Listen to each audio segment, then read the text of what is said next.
Welcome, everybody, and to our podcast on negotiation. And today I have a very special guest. Today, Rudolf Schüssler is with me, who is a philosophy professor at Bayreuth University, who spent a lot of time thinking about not only negotiation but life and what it means to be a philosopher, to be a good philosopher, to live a good life. Yeah?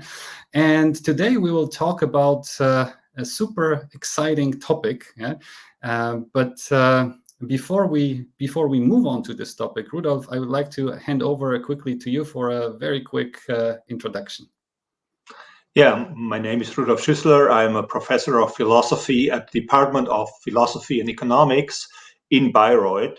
And this also explains why I'm here. So I'm a philosopher who is cooperating with economists. I'm trained as an economist. So I'm interested in negotiations. I have a philosophical perspective on negotiations. And some of this whole issues that are involved in these special perspectives you will hear about today. And anything more I should tell about myself, or?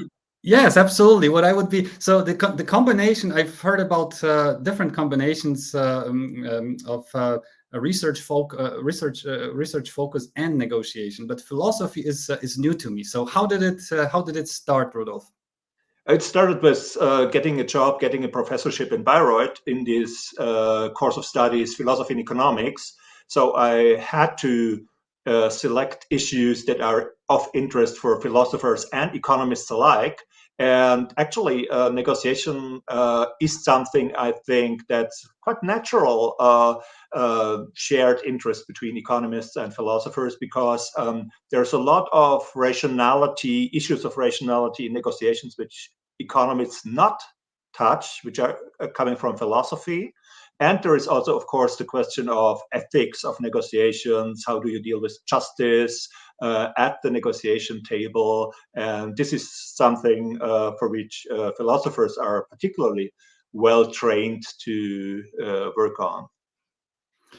That's exciting. So your job brought you to negotiation. The combination of negotiation and philosophy, I personally find super exciting. And let's get on with the topic of our today's discussion, which is truth, lies, and Immanuel Kant. Yeah? So let's start with the first two notions. How do we define truth? How do we define lies? Yeah, truth. There are, of course, like everything in philosophy, hundreds of definitions of truth. But I just, for this purpose, I choose the oldest and the simplest one. Truth is just the convergence or identity of a sentence, a statement, and the facts. So if we say something about the world and that what we say fits the world, then what we say is true. Mm-hmm. That's super smart. I'm now trying to think about what it means. So, but who decides about this convergence of what I say and the world itself? Is it me? Is it an observer? The society? How do we qualify something as the truth? In the modern era, it's for scientific truths. This is the standard. This is the standard for truth. It's usually science that determines truth. One of the most famous sentences discussed about truth is "Snow is white," and the sentence "Snow is white" is true exactly if snow is white. Whether snow is white is not something traditionally thought to be up to decision of a society. It's a physical fact, or it's a fact of perception and our biological perceptual apparatus. But there are some truths which might depend on social factors, like whether dissent is a good policy, and we can discuss whether there is truth in these issues at all. But whether it's a good policy is, of course, not independent of what society does and what society thinks. Okay, so we defined what truth is. So if I say snow is black, is that a lie? No, it's only a lie if you believe that snow is white. If you believe that snow is black and you say snow is black and that's not true, then you don't lie. You just utter a wrong sentence. You utter a falsehood. And uttering a falsehood is not sufficient for lying. Usually you need to know that you say something that's false in order to lie. A lie is a false sentence you utter while knowing that it is false. Okay, so I have to know that snow is white, and then if I say it's black, then it's a lie. That would many people would say that's a lie. Some people also require that you try to mislead somebody in order to tell a lie. But in simple definitions of lies, it's just a falsehood you utter conscious about its falsehood. Okay, super exciting. So I remember reading once Paul Ekman, who is probably one of the most famous researchers when it comes to lie detection, a scientist who spent many years studying cues to deceit. And if I remember correctly, the first 50 pages of his book, which is probably somewhere behind me, he talks about counterfactual statements which are actually not considered a lie, such as for example, I think he mentions actors. Right. Obviously, when Leonardo DiCaprio says, "Hey," as Romeo playing Romeo says to Claire Danes playing Juliet, "Juliet, I love you," right? Probably he doesn't mean that he loves Claire Danes, right? So it's a clearly counterfactual statement which he doesn't believe in, but still we would probably not classify it as a lie. Or what do you think, Rudolf? Would we or would we not? Yeah, I mean, there are lots of complications in defining what is a lie and then clarifying cases about lying. I would agree with Ekman that Leonardo DiCaprio is not lying because he's playing a role. Usually, we lie only if we declare a falsehood in like straight social communication and interaction. So if you play roles, even if we just say something, a polite sentence, how is it? And you say, everything's okay. And it's not really okay for you. It's not clear whether we should say this is a lie because nobody expects this to be a statement about my true state of affairs. So these kinds of mutual expectations play a role. So and this goes to the core of the difficulty of using communication, deceptive communication or lies in negotiations. It's not clear. Different people classify lies in different ways. And this makes it very difficult because you might be called a liar also from your point of view. You didn't lie at all. You didn't intend to lie and you didn't lie in your point of view. There's even a famous example of Immanuel Kant in this respect, and still other people might think you're a liar, and they may hold you responsible for lying. Got it. All right. So you've mentioned already Immanuel Kant and negotiation. So let's move over to him. Yeah, a super interesting personality. And while preparing for our discussion, I had a pleasure to get into the depths of his biography. But do you think has he ever lied? What do you think? I think so. From my point of view, it was a lie, but he is adamant that he wasn't lying. So he says he wasn't lying, but the kind of trickery he used is usually, I think, by most people considered a lie. What he said, he gave a promise never to talk about theology or write about theology, to be correct, again to His Majesty Frederick William III of Prussia. And then he wrote about theology after the death of Frederick William. And he said, I didn't lie because I made this promise to His Majesty. And after His Majesty's death, the promise is no longer valid. But he promised never again to write about theology, and he did. And he did. Most people would consider this as dishonest or a kind of lie or broken promise, but Kant didn't. Okay, so we established that that he did lie. So how about his categorical imperative, right? What could you maybe explain to us what it means and what connection there is between categorical imperative and Kant in negotiation? The first point is categorical imperative is, of course, for a short explanation here, very difficult to explain so that you understand its application. Its basic formula is quite simple. It's always act according to a maxim that you can will to be a universal law. So simplified is first, he's not talking about actions. He's not talking about single action. He's talking about maxims or rules of actions. So you take yourself a rule to follow, and this rule must be it must be possible to have this rule as a universal law. So everybody must be able to follow this rule. And if you pick a rule that not everybody can follow, you act immorally, according to Kant.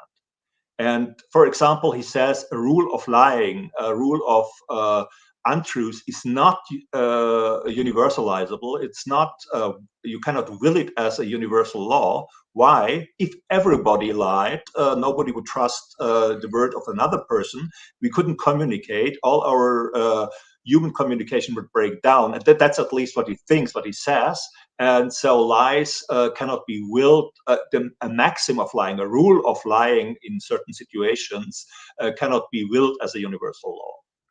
So what are the examples of universal laws? Would you say like the golden rule would it be something that is universally understood, across ethical or moral or religious context in a similar way? Would that be something that he meant by universal law and categorical imperative? The golden rule is a simplified version of it, and for most people it would suffice. But actually, the golden rule is very old in all cultures, whether you look at Chinese culture, Indian culture, Islam, or Christian culture, or even ancient Greek culture before that, you find the golden rule. But it's not exactly the categorical imperative, because you see, if you say, don't do to others what you don't then to do to you. If I'm a boxer, for example, I could punch your nose just because I don't mind you punching back.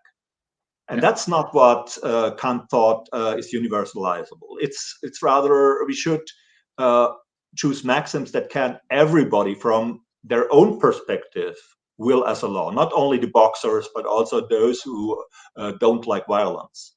Mm-hmm. So the golden rule is a bit unclear about whether what you like to do to others and like to be done to yourself can be universalized. Most people would think, no, we cannot go around and punch each other, even if you like to be punched or like to be in brawls or fistfights ourselves.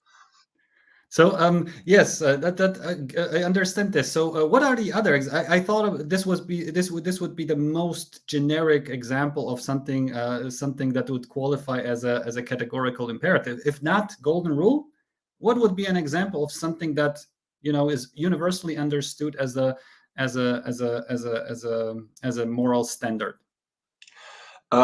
Well, it's these kinds of strict rules that Kant envisions. I mean, in his time, the rule "don't lie" was a very strict rule. Not only in him, he's famous for having this strict view: lying is never allowed. But actually, if you look back historically, he's not alone.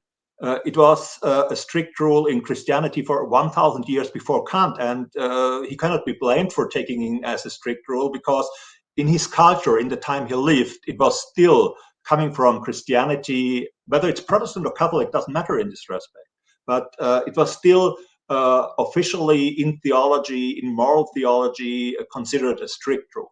We wouldn't consider it very strict. I mean, the standard case, would we be allowed to lie just to save a human life, an innocent human life? Most of us would say yes. But in Kant's time, these cases were discussed, and many people said, no, it's not allowed. And the other point is what we would consider a strict rule is never kill innocents for fun. That's something that's practically accepted in all cultures worldwide.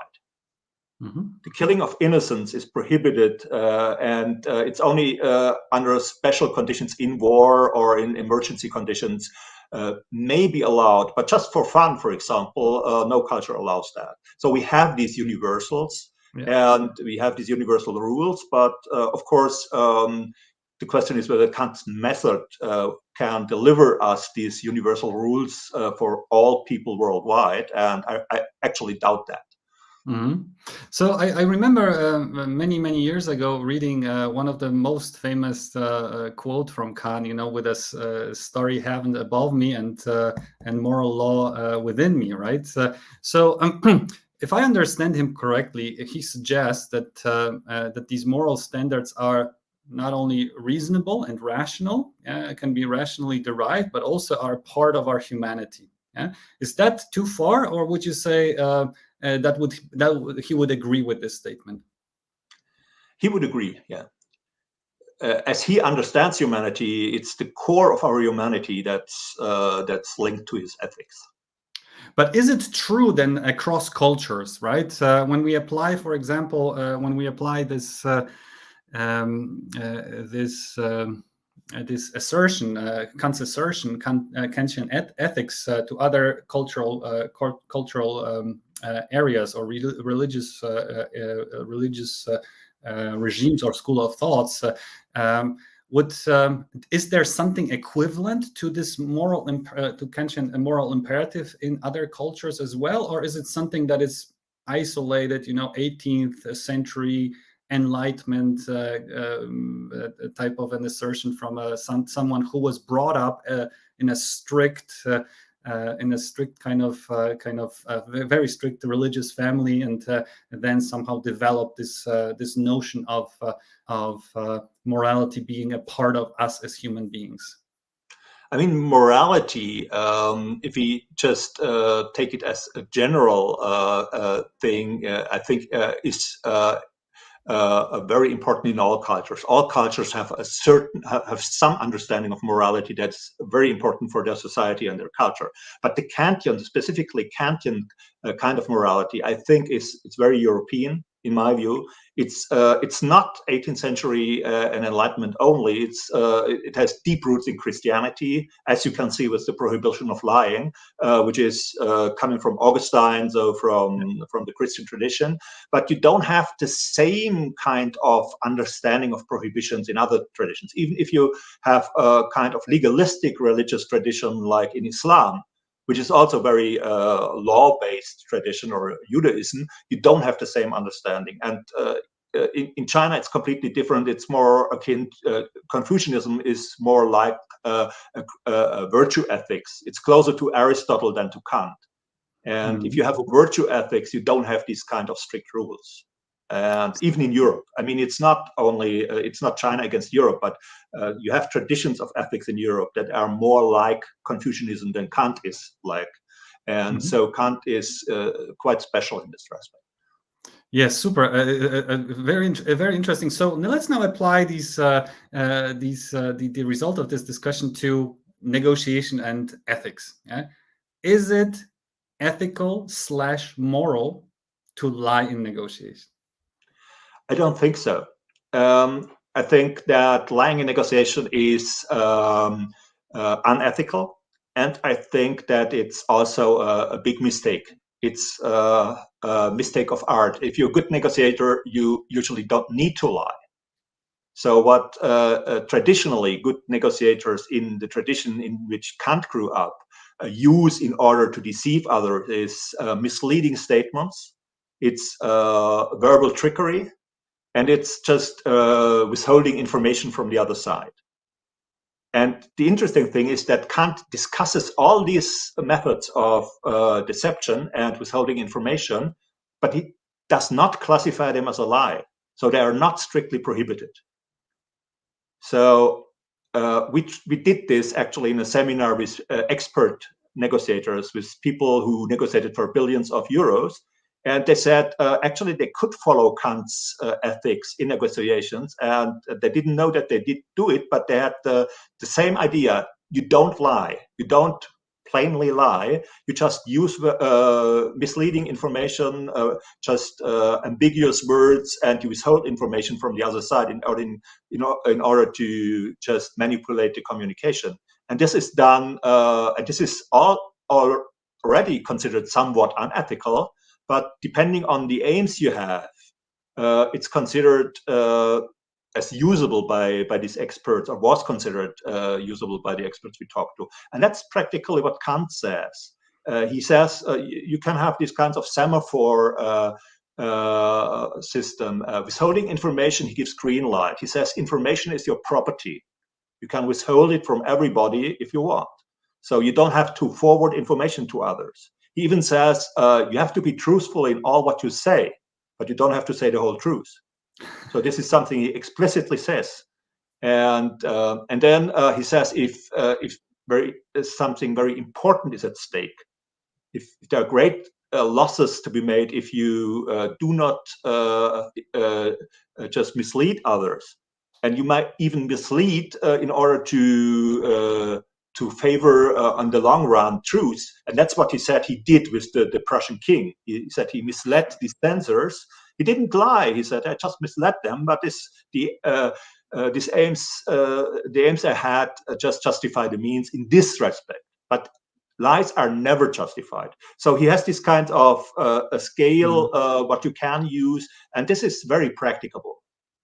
And even many ethicists who do ethics of negotiations would say that's too hard-nosed. This is already too much and unethical to do this. So Kant was harder in this respect than many modern ethicists of negotiation are. Yes, that's true. And currently, together with a friend of mine, Peter Kesting, and doctoral students that we do research with, we are looking at a negotiation situation. We are looking at different negotiation beginnings, and one of them is this very famous sentence: "What's your best offer?" Right at the beginning, asking this question at the beginning of a negotiation, right? And obviously. Answering this question truthfully, right, puts us in a disadvantageous position, right? Because our surplus, our economic surplus, diminishes to zero if we answer this question truthfully. So, what would Kant say? What would Kant answer to a question? Hey, what's your best offer? That's actually not entirely clear because he didn't write about this specific problem, but there are two options how to understand him. The first option is he would recommend to answer in a way that is ambiguous. So not to lie, not to give a clear and precise answer that's wrong, and you know that it's wrong, but to be ambiguous, to say, well, it has to be somewhat more than I paid for this object, for example.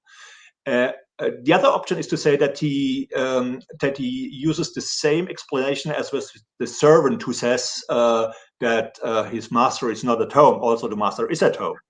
He says the servant is the social code of this situation is that nobody expects the servant to say something about the real world, about whether the master is really at home or not. It's just a convention that the servant says something so that the person is not impolitely turned away, but turned away in a polite way. So Kant might think that in these situations, everybody knows that we are not going to reveal our real reservation price at this moment. So whatever we say, they won't take it as a statement of fact. And a lie would only be something that is socially taken as a statement of fact. So this is the other option, that even if we say, I'd never sell it for less than 1,000 euro, and you sell it in the end for less than 1,000 euro, you haven't lied, because nobody will expect you to declare something about the true state of affairs at the moment when you say, I wouldn't sell it for less than 1,000 euro. Right. So there are various, and that's exactly what we're seeing in our research, right? That there are various ways of reacting to the super sensitive question, right? So some ignore it, right? Just simply ignoring this question. Some use the boomerang technique and say, well, tell me your maximum budget. And how about you telling me the maximum budget that you have for this object, right? Some use a the technique that you described as evading the answering the or avoiding answering the question, or answering a different question, such as, for example, hey, this is a great object, right, and it's worth a lot of money, right, or I paid a lot of money for it. Exactly like this. But what we notice is that asking this question has an impact statistically on the economic outcome of the negotiation. And so indeed, Kantian ethics and discussions about ethics lies and whether to tell it or not, under what circumstances it's acceptable and not. It's super important also for the economic outcome of our negotiations. I have another question which somewhat dwells upon what you've just said on the expectations of being or not being lied to. And so, is it so that lie becomes a lie in a society which doesn't expect any deceit in negotiation and remains just a counterfactual statement in a society?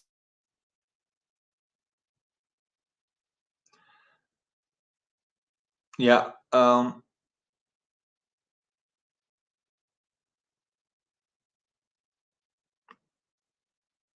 think that's true. I think actually that lies and their identification depend on social norms and the conventions that exist in a society. And for this reason, I think that it's exactly as you said, that in a society in which certain things are not accepted, certain misinformation is not accepted, things that other societies or other people would declare as a mere deception, or what Kant says a simulation or a dissimulation, turns into a lie. Modern society, we don't use this language of simulation or dissimulation. I think most of the hearers here might not be familiar with these terms, but they were very familiar in the political arena in the time of Kant. So he would say that simulation and dissimulation, to make believe that something exists which does not exist, and to make a belief that something does not exist which exists, are not lies. That's just part of your political set of instruments to use these kinds of things like simulation or dissimulation. But in a modern society, they would be declared a lie, and you would be sanctioned or just held responsible if you use them in contexts in which most people don't accept them. Mm-hmm. Yes, so I think in one of your, I'm sorry, I lost internet connection. I noticed that you started answering the question in the meantime, which is great. Thank you so much for stepping in. I was thinking about in one of your statements, you mentioned that it is not a lie is not a lie if it's expected to be a lie, right? Which means if it's a part of the game, like bluffing in poker, right? It's a counterfactual statement, or there might be counterfactual statements, but that's what this game is all about. Yes.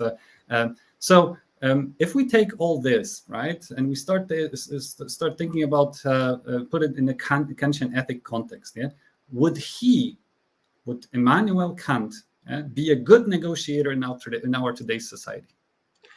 I think he would be, with his ethics, he could be a very good negotiator. He prided himself to be Weltklug, is the term in German in the 18th century. So he, in English, it's a little bit like street smart. And I mean, he came from an artisan background. He grew up not very privileged, so he had to take care of himself and find jobs and things that since he was in his 20s. So he was quite successful economically. He just invested well. He found the right contexts to make money with and to care for his money. So he was kind of person who would be a good investor and a good negotiator, because he didn't expect people to live a very moral life. He knew one of his famous saying is that humanity is made of crooked wood, Humusholz. So he knew that people are not as good as they should be. and he knew how to deal with them. So I think he would be a good negotiator today. And last question, since we're approaching the end of our time, although I would love to continue our discussion for hours. Super exciting. I read while preparing for our chat. I read that Kant never married. Was it because the Kantian ethics that he decided not to put it to the ultimate test, or why did Kant not marry at the end? Good question. I mean, nobody knows why he didn't marry, but one of the hypotheses is that he was a concealed homosexual. So he lived for a long time together with another man. So they lived as friends. There is no indication that they had ever sexual contact. So it's not known.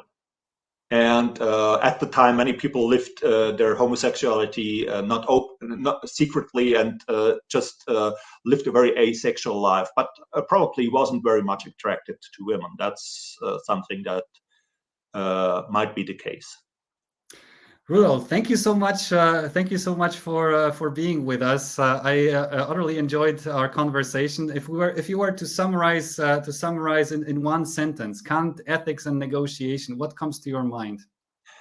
He is less otherworldly than many people believe. If you just take a university course on Kant, he seems to be a kind of wayward, unrealistic guy. If you look at his work and what he did in detail, he's quite hard-nosed in his political writings and also in his practical ethics, and he's not otherworldly at all. That's what I would say in the end. And thank you so for giving me the occasion to discuss this with you here.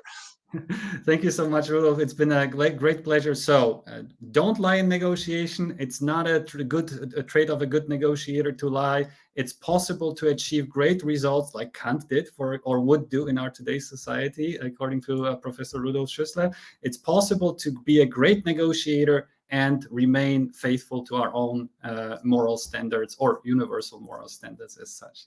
Thank you so much, Rudolf, for being with us.